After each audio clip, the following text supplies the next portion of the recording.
So, welcome everyone to this week's Insignio Speaker Series. I'm happy to be joined today by Alexander Wright, who's a partner and global wealth strategist at Apollo. Alex, thank you for joining us today. Well, thank you for having me. Looking forward to the conversation. Excellent. So, Alex, we are going to specifically delve into two strategies which have recently been added to the iCapital platform here at Insignio. Specifically the Apollo Aligned Alternatives strategy and the Apollo Debt Solution strategy. So first of all, why don't you give us, before we dive into the strategies, talk a little bit about yourself and your team and what your role is with Apollo. Sure. So I've been 30 years in the finance markets. I was a leveraged finance banker for 10 of those initial years, trained by Chemical Bank, then known as JP Morgan. And then 20 years on the buy side, where I managed 20 some odd funds from CLOs to two business development company, which are direct lending funds and closed-end funds. For the last 5 years, I've been involved with in a strategist role, both on our institutional side and now focus exclusively on global wealth. So I've been with the firm for 12 years. I'm a partner. And my role is to interface and educate investors of all kinds with regard to alternatives and what we're doing and how that may or may not fit within a portfolio context for folks. Great. So let's dive right in. Before we get into the specific strategies, let's set the agenda. Let's set the table a little bit with the sort of the macro outlook. We could talk about Apollo's market outlook and views, but other than that, I would like to also get into what is sort of the best case that you guys are making right now for this asset class for private equity as well as private debt? Sure. So first, I would start with the macro on Apollo, right? So we manage $620 billion of investor capital. 450 of that is in credit. So we're squarely the largest alternative credit manager on a global scale by quite a bit. Importantly, that exposure is underpinned by our retirement services business, namely Athene, which is a $200+ billion fixed annuity insurance company. And so we use that capital to build out ecosystems, which is going to lead right into the conversation of these strategies. Those have been built over multiple decades' time. And so as we think about private equity as one example, private equity in purest form for Apollo is deep value. And so we have been averaging purchase multiples for some 33 years of 5.5 to 6.5 times cash flow, deeply discounted relative to the overall market at 11.5 times on average. And we really accomplish that through three primary investment strategies. One is distress for control. The second is complex corporate carve-outs. And then the last is what we call opportunistic buyouts, or really code for take private transactions. So that purchase price matters discipline is most apparent in the private equity business, but it really goes across all things that we do. The other categories, such as private credit, we've been basically doing private credit now for over 20 years. We've really built out a very sizable ecosystem. Given the underpinning of the Athene balance sheet capital and other funds, we last year generated over $100 billion of direct origination assets. We also have full capital markets and syndication capabilities. Last year, of that $100 billion, we sold to select investors some $28 billion. So this is a big machine that Apollo Debt Solutions plugs into. And so emphasizing that with full alignment of our own balance sheet is important, which is different and distinct from many different managers. So for example, within the direct lending business, the sister fund to Apollo Debt Solutions is an institutional fund in which we have 1.5 billion of firm capital invested. So the deals as they're getting done are coming in same price, same time, same structure, but we're taking on substantial exposures on our own balance sheet. And I think the important point, and then I'll pass it back, is if you look at our default rate over the last 14 years, all things credit at Apollo, hundreds and hundreds of billions invested, the default rate has only been 10 basis points with a loss rate of 3 basis points. So that's what you would want to see on an A+ rated balance sheet. And by sort of association with that through the third party funds, that's what we're asking investors to plug into, that type of performance fundamentally. So let's dive a little bit deeper into the private equity space that you mentioned. You mentioned sort of the deep value approach. You mentioned some of the multiples at which you're buying companies, which are obviously quite low. How are you able to, given your size and your scope, how are you able to sustainably source deals at such low multiples, given your size and given, I guess the dearth of deals like that out there? Yeah, so speed and complexity is one aspect to this. We are not afraid to roll up our sleeves and do the very hard work of identifying complex deals. So, for example, Yahoo getting spun out of Verizon, they had received multiple bids for parts of that business. We came in and took the entire business and then spun off divisions ourselves to create value fundamentally for our investors. So I would say the complexity angle is something that we really seek in these transactions. In addition, many of the deals will come under exclusivity. So if we think about the Venetian hotel in Las Vegas that we bought just about 2 years ago, that was under an exclusive time sort of constraint type of activity. Having the breadth and as you're mentioning, size, scale, but most importantly, the knowledge of those industries really allow us to move swiftly and conduct appropriate diligence to move forward on these transactions. So many a time, you're not chasing auction-based properties, which is what a lot of what I'll call the growth private equity players pursue, with the hope of being able to achieve good results with cheap financing. The cheap financing days are now gone, as evidenced by what we're doing in private credit. But nonetheless, that's how we do it. It's touching a broad network. It's having connectivity with lots of folks to provide us with these unique opportunities to pursue. Can you touch a little bit upon the Athene structure? Because I'm pretty sure that not a lot of people are familiar with it. So maybe just a few words on that. Sure. So Athene is our retirement services business that is now fully merged into Apollo as one publicly traded company. We started Athene in 2009 with a mere $18 million of capital and have grown that through acquisition and organic growth to the tune of north of 200 billion of size and scale. It's the largest fixed annuity underwriter in the United States. It's currently pacing at about $60 billion of new fixed annuity contracts per year. And that's fully embedded as a form of permanent capital inside the overall Apollo firm. The other business is Apollo Asset Management, which you would likely know us by. That's where we conduct our third-party investment activities, our private equity funds, our credit funds, our real estate funds, hybrid assets. And so that's a traditional business that one would think of when you hear Apollo Global Management. But these are two businesses that are fully merged into one publicly traded company. Right. So I'd like to remind everyone that if you do have questions for Alex, you can please submit them via the chat, and I'd be happy to share them with him here as soon as we're done with our discussion. So, Alex, the case for private credit is quite widespread at this point. In fact, we did a talk on private credit ourselves to our investors in the previous quarterly, the Q3 quarterly that we did back in July. Tell us a little bit about what's your view or what's your case for private equity, though. There are some misgivings in that space right now, given that the private markets, the private equity markets specifically, have not had the adjustment down that some of the public equity markets have done. Generally speaking, deals out there are still expensive. Like you said, the cost of financing, the cost of credit has gone up. Give us your view as to why private equity, why now?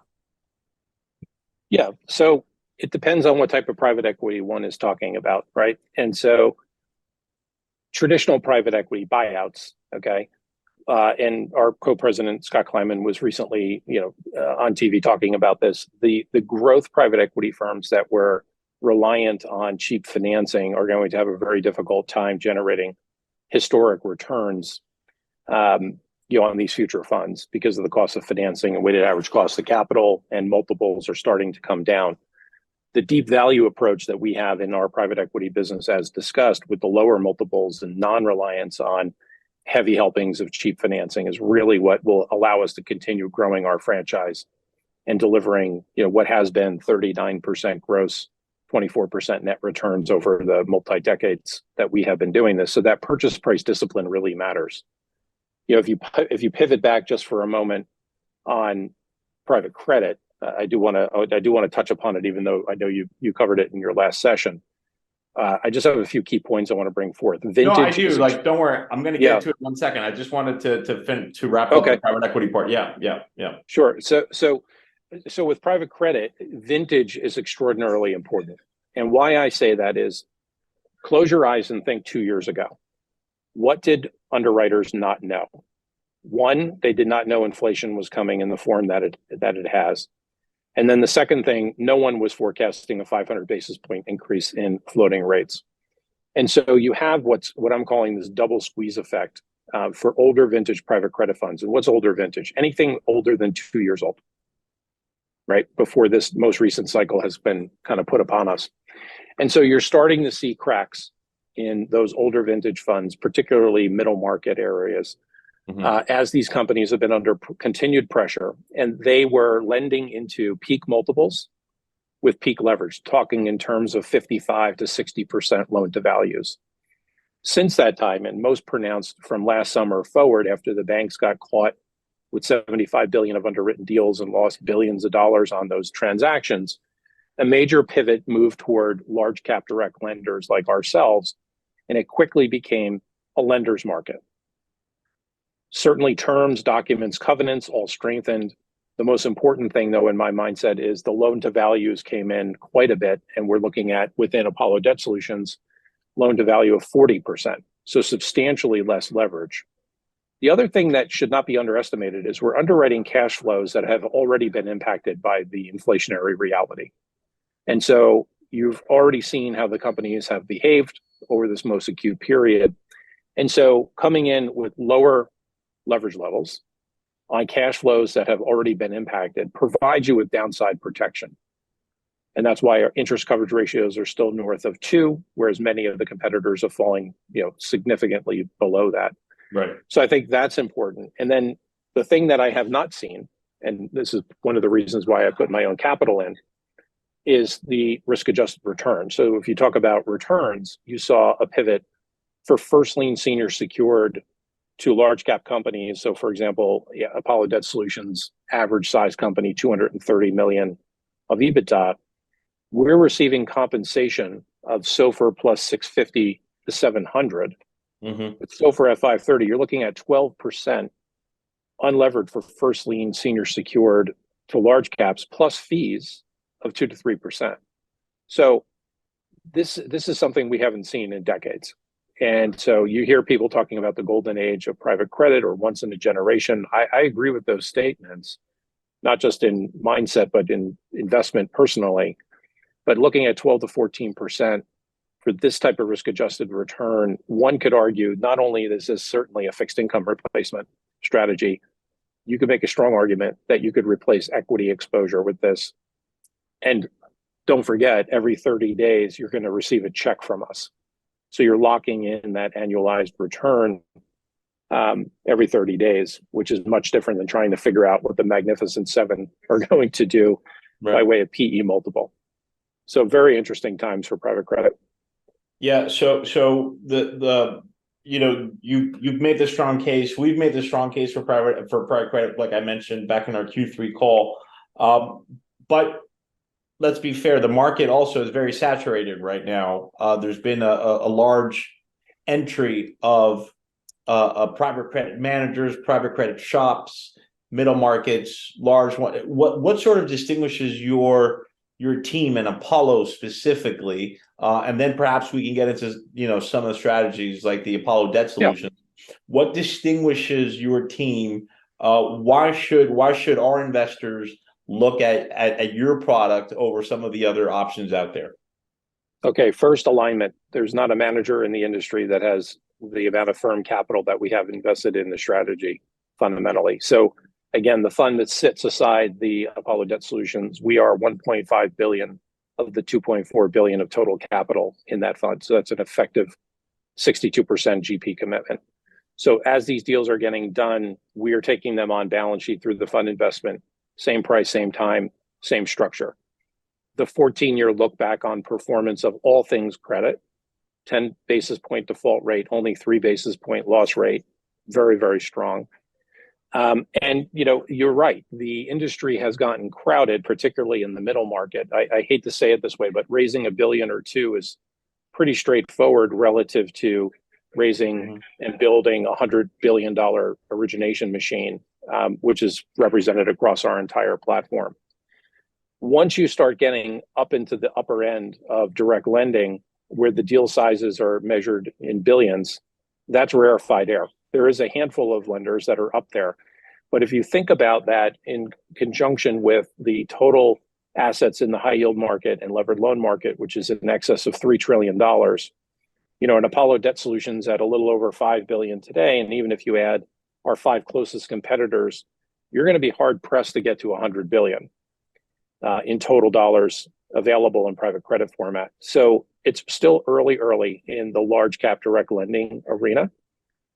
Certainly we've made inroads and we're doing very good transactions, but relative to the marketplace, much different. Middle market, I would completely agree, is saturated. And again, it's a function of how much do you have to raise to actually get in the business. It's not as much. And so the deal sizes in which we're pursuing sometimes eclipse that of what is under management by some of the middle market managers. And that's not good or bad. It's just trying to emphasize the fact that going up market is a different proposition, and it is not a overly crowded market at this point in time, and certainly not relative to the opportunity set if you measure it by way of high yield plus the levered loan market, which is a $3 trillion market. And how are you mitigating the potential compressions in the deals that could happen with so much new money, especially, there's been a concerted effort to attract private wealth as apart from the institutional business that traditionally would invest in this space. How are you mitigating the effects of an ever increasing pot of money chasing, more or less the same deals, right? Plus we've also seen, on the one hand, you have one environment because you have the regional banks pulling back after some of the movements that we had in the regional banks earlier in the year, where they're not able to fill that space. So private credit is filling some of that space, but at the same time, you have a lot of money going into the space. How are you mitigating those effects from diluting, let's say, the IRRs within your deals? Yeah, so I would say those comments are really geared toward the middle market because of the proliferation of the number of lenders within the middle market space. Again, when you're going up market and you have to cut a check for $1 billion, $1.25 billion, there aren't many fundamental investors that can actually do that. I would say there's probably a half a dozen, maybe 8 in total. So you're not getting into these situations where you're vying and combating term sheets and trying to win based upon price fundamentally. In fact, the last couple of deals were exclusive deals that we did straight away, both at $1.25 billion in size. As far as how do we get fundamentally the deals? That's an important facet. We're an incumbent lender on 900 companies. The Apollo network, if you will, touches 3,300 companies. And so we're seeing these unique situations coming at us. The other thing I would add is because of the size and scale and of the deals and Apollo Debt Solutions as a $5 billion entity, we don't need to do many deals.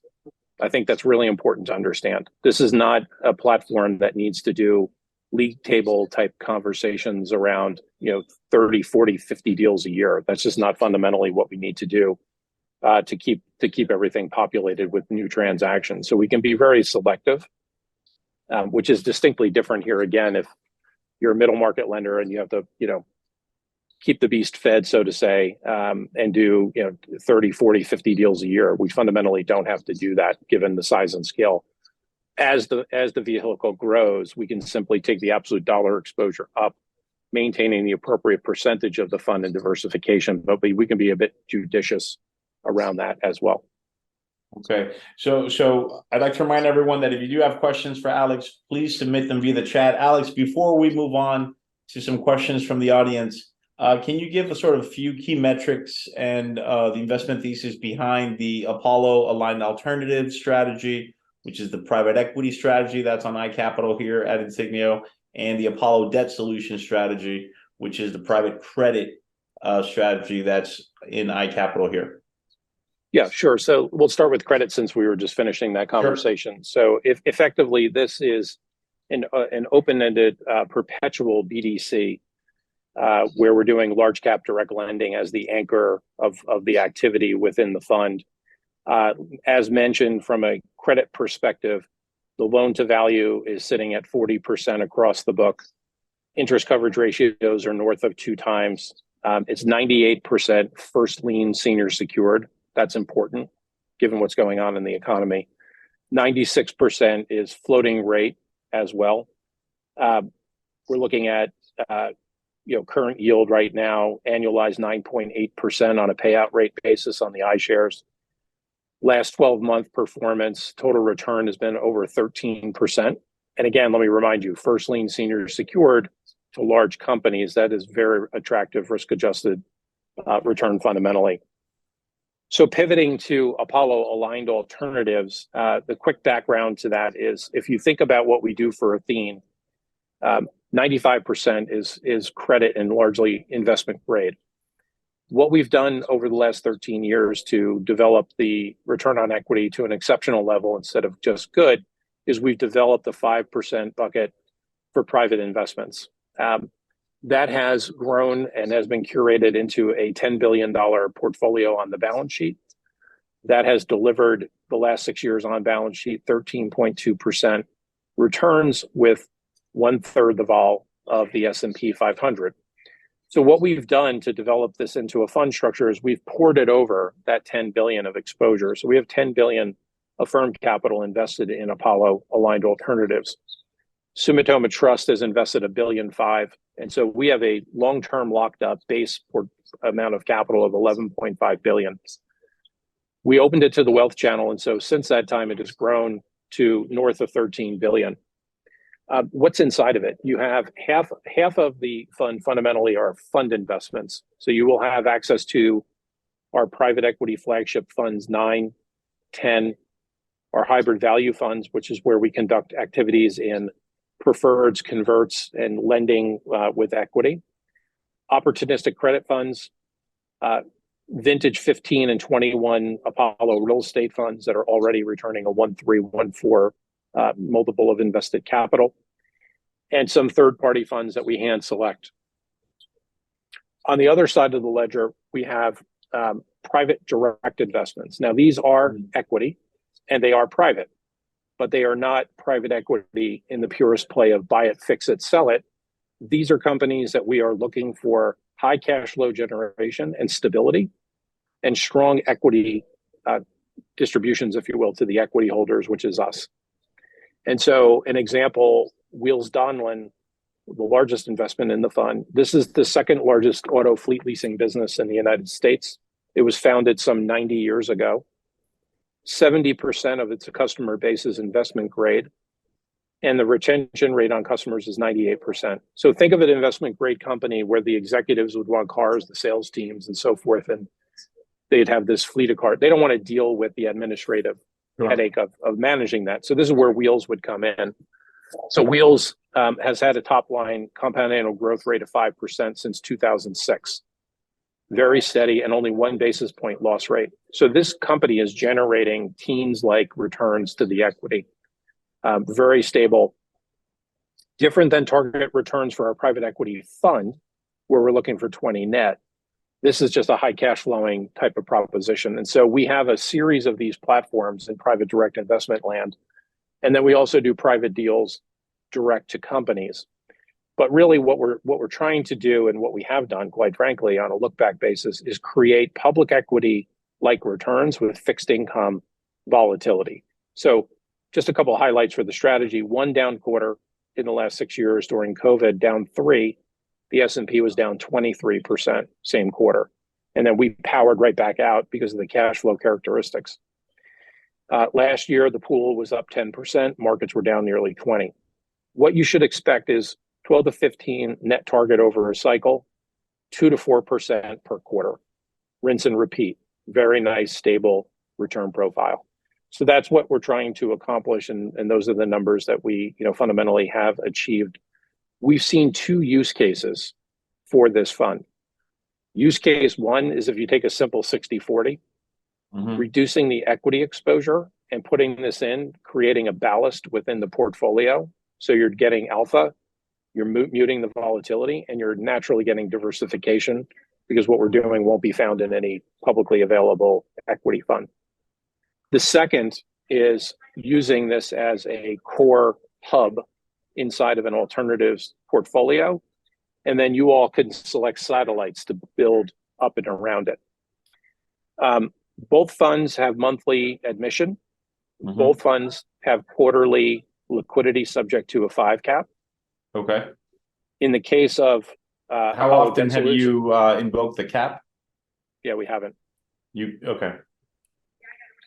For now, both importantly, strategies. Now importantly on AAA, the other aspect is it's already cash flowing substantially. So 4 to 6% of that historic return is cash returning. Now there's no distribution on AAA like there is for ADS. Sure. But to address any redemptions down the road, you have that generation. Secondly, as Athene is underwriting new fixed annuity contracts, and as mentioned, pacing at about 60 billion, 5 cents of every dollar will continue to come in the fund. So our fully aligned capital is expected to grow from 10 billion to 20 billion over the intermediate term. So we're in it with everyone. That doesn't guarantee certainly a successful outcome, but it does guarantee a shared outcome. And you're fully aligned with an A+ rated balance sheet in its privates portfolio.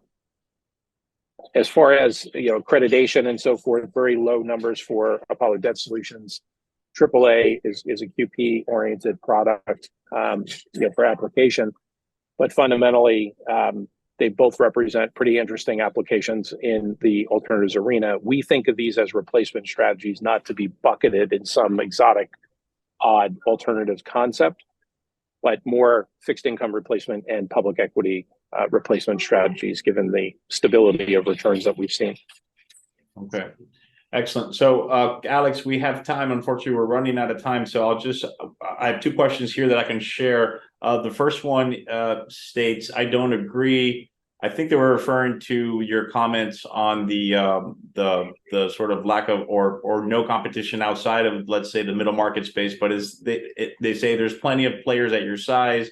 Are you not competing against the BSL market at your size? I'm assuming by BSL, we're talking about the broadly syndicated loan market. Yeah, so let me expand that. I didn't say that there was no competition. What I was clarifying was that the middle market is much more crowded because it's easier to raise $1 billion or $2 billion to conduct those types of activities. So there are a half a dozen to 8 private lenders within the large cap arena. The BSL market certainly is a competitor when and if it's open. The bank volumes are down substantially because last summer, the banks got caught with 75 billion of fully underwritten transactions in which they've lost billions of dollars on trying to bring those to markets, selling loans last summer in the 90s. So, certainly those industries are a competitive aspect. But if you sprinkle in a little SVB and a little First Republic risk, the banks have not turned those leveraged finance desks on with the vigor that they were operating at many years ago. And so volumes of new issue are still quite muted. But I'm not here to say we're the only game in town. Certainly there are a handful of other large cap direct lenders. And when the capital markets open, certainly some companies will be going that direction. But right now that is not happening. And the runway is quite robust. We have 10 deals in the pipeline that'll be closing over the next 60 days for the fund, all within the 650 to 700 spread environment. So we feel really good about the proposition of where we sit today.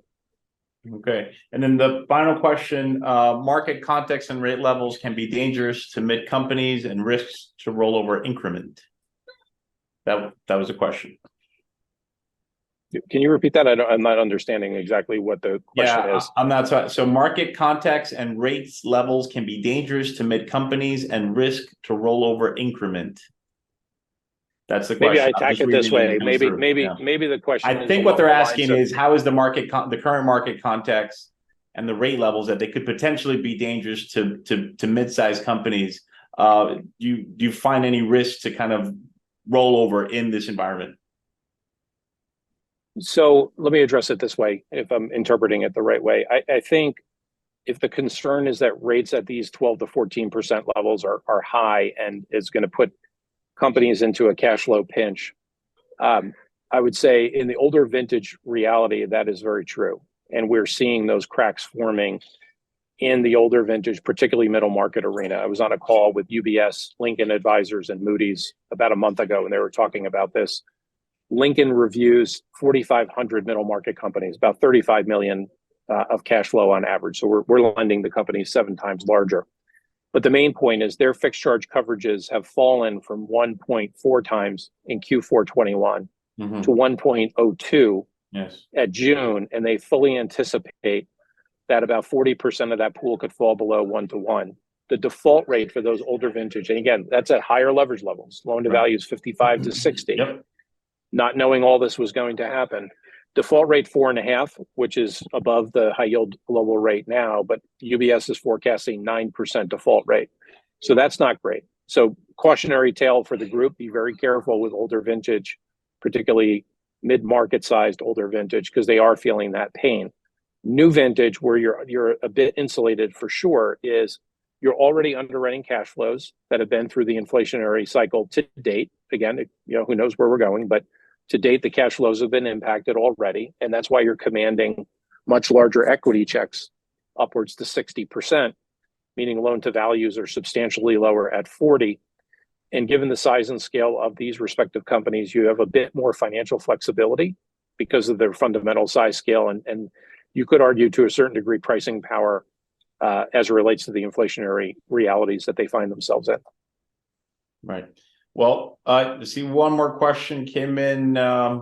Sure, I'll read it here. So it says, regarding the AAA strategy, how do you explain a low 2022 return of 5.5% versus a 10.2% return inception to date? What is a target annual return for, I guess, the years 2023 through 2025? So 2022 was a stub. So we started the fund in April. So that's reflective of not a full year number. So if you look at it from January to December, the pool of assets actually generated north of 10% return, which is a little below the 12 to 15 net. But that's a function of just the overall environment of what we saw. But over a cycle, we fully anticipate 12 to 15 on a net return basis. Inception to date, we were looking at S&P flat with a 22 vol relative to the AAA pool, which was up over 10 with a 3 vol. So we're pretty proud of that performance, all things considered fundamentally. But I just wanted to clarify that 5 and change number that was quoted is a stub, not the full year. That full year would represent closer to 10%. Okay. Excellent. So Alex, thank you so much for joining us and for discussing the two strategies and talking about Apollo. Like I mentioned, both of the strategies are recently on the iCapital platform, which is accessible here at Insignio. So Alex, thank you for joining us. Really appreciate your time. Well, we appreciate the partnership and really appreciate the opportunity to speak to you today. Thanks so much. Thank you very much. Hopefully we can do this again. Good evening, everyone. Very good. Bye-bye. Insignio Financial Group, LLC comprises a number of operating businesses engaged in the offering of brokerage and advisory products and services in various jurisdictions, principally in Latin America. Brokerage products and services are offered through Insignio International Financial Services, LLC, headquartered in Puerto Rico, and through Insignio Securities, LLC, headquartered in Miami. Both are members of the Financial Industry Regulatory Authority, FINRA, and Securities Investors Protection Corporation, SIPC. Investment advisory products and services are offered through Insignio Advisory Services, LLC, an investment advisor registered with the Securities and Exchange Commission. In Uruguay, advisory services are offered through Insignio International Asesores de Inversión Uruguay, SA, Insignio Asesores de Inversión Latam, SRL, and Insignio Asesores de Inversión de Uruguay, SRL, in Argentina, and through Insignio Argentina, SAU, and in Chile through Insignio Asesorías Financieras, SPA. Collectively, these 8 operating businesses make up the Insignio Financial Group. To learn more about the broker-dealers, including their conflicts of interest and compensation practices, please go to https://insignio.com/disclosures/ or via www.finra.org. To learn about Insignia Advisory Services and any conflicts related to its advisory services, please see its Form ADV and brochure, which can be found at Investment Public Advisor Public Disclosures website, https://advisorinfo.sec.gov/.